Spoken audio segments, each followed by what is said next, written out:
This segment sponsored by Foster Financial.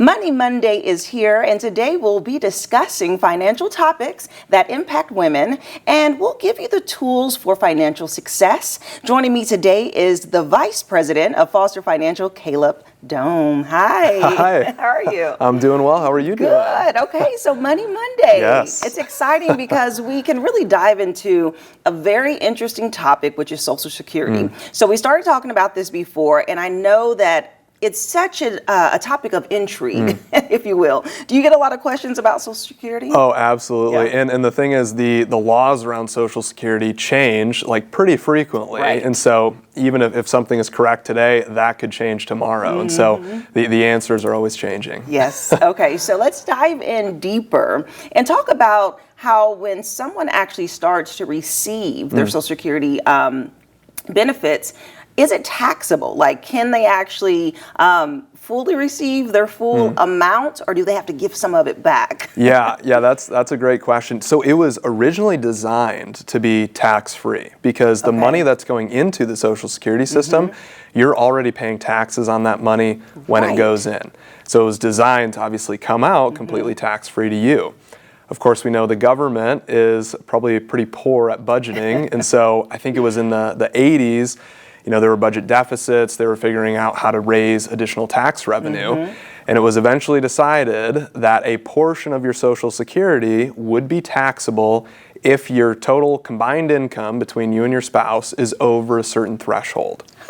And so back in the 80s, that threshold, they said, for two couples or a couple filing jointly was $32,000. So if your combined income was over $32,000, then half or some portion of your Social Security would then be taxable. Now, of course, back in the 80s, $32,000 was, a decent amount of money in retirement, and we've had a lot of inflation since then. So $32,000 doesn't go as far as it used to. So it used to be $32,000. What do you think that threshold is now? 75?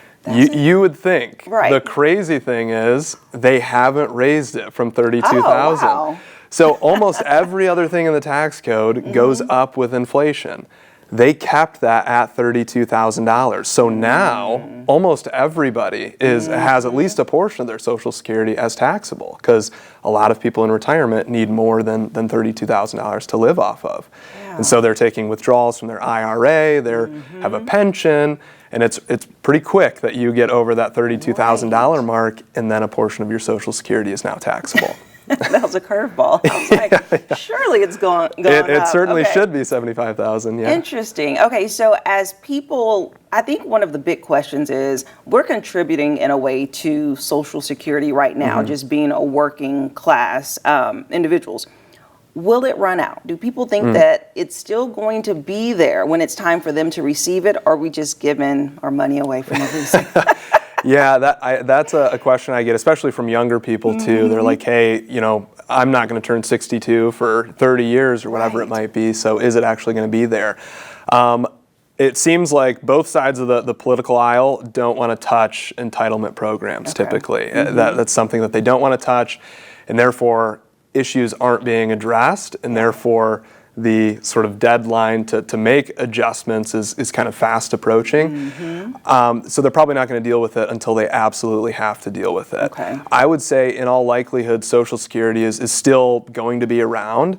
It's probably just going to look a little different 30 years from now. So maybe more of it is taxable. Right now the most amount of your Social Security that can be taxable is 85% of it will be added to your taxable income and therefore taxed at your ordinary income rates.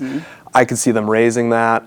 I could see them maybe lowering that threshold to make Social Security taxable. I could see them redoing the equations just to make your overall benefit a little lower. So there's a lot of ways that it would change. I would still guess that it would still be there. It's just going to look a little different. Look a little different. Okay. And is there anything we can start doing now to prepare for that time of receiving it? I mean, I don't know if there's anything financially we can plan for, or just planning our future retirement age. I mean, we even know that now. So what can we do now? Yeah. I would say if only there was an option where you could have your own private Social Security plan, and that is a 401k, a Roth IRA, an IRA. That is your security. And so, I mean, I do have a lot of young people that say, hey, I want to plan for my retirement as if Social Security won't be there. And if it is there, then wonderful. But at least if it's not, or if it looks drastically different, then I've planned ahead, I've saved in my 401k and my Roth IRA, whatever it might be, and I'll be okay.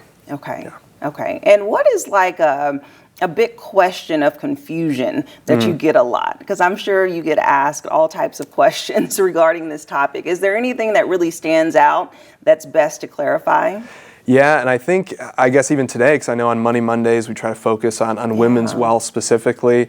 I think a lot of times women ask, hey, if my husband were to pass away, what would happen to our benefits? And so one of the big things that people should be aware of is that if your husband passes away, if his benefit is higher than yours, your benefit will ultimately step up to what his was at, but then you're still losing your benefit, right? So I mean, if you're getting $15,000 a year, your husband's getting 25, if he passes away, you'll now get 25, but you're missing out on the 15 that you used to get. And so that's a big thing to plan for, because of course, on average, women are outliving their husbands. And so it's a scenario that we see often, and it's something that we build into our financial plans too. And I actually have a follow-up on that when we were talking about this the previous Money Monday. So let's say that the wife is not of age yet to start receiving Social Security benefits, but her husband is. Yeah. He has been receiving the benefits, but he passes away. She is still not of age. Yeah. What happens to his benefits? Yeah, so there's a couple odd rules around this. Off the top of my head, I believe she is able to qualify for spousal benefits a little earlier. I think it's 60 years old. Normally it's 62, but I believe it's 60. But there are also a bunch of kind of contingents thrown in there too. There's if they have a child that's still under, I think it's 18 or 19 years old, and they're still in high school or lower, then the child can still get some benefits. There's some benefits if you have children with any sort of disabilities, or if the wife has any sort of disabilities, there's ways to get some of those benefits earlier.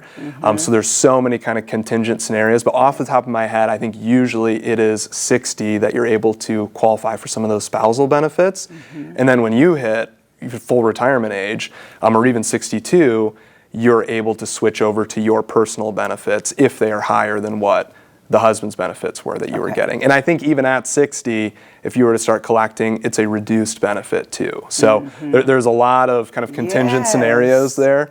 The Social Security website tries to lay out everything, but it's a jungle trying to get through there. Yeah.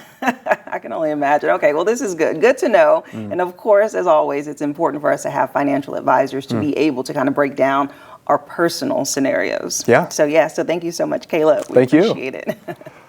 And Foster Financial is here to help women plan for retirement. So if you have any questions, you can contact them for a consultation, and we'll share their number below. And I'll see you after the break. This segment sponsored by Foster Financial.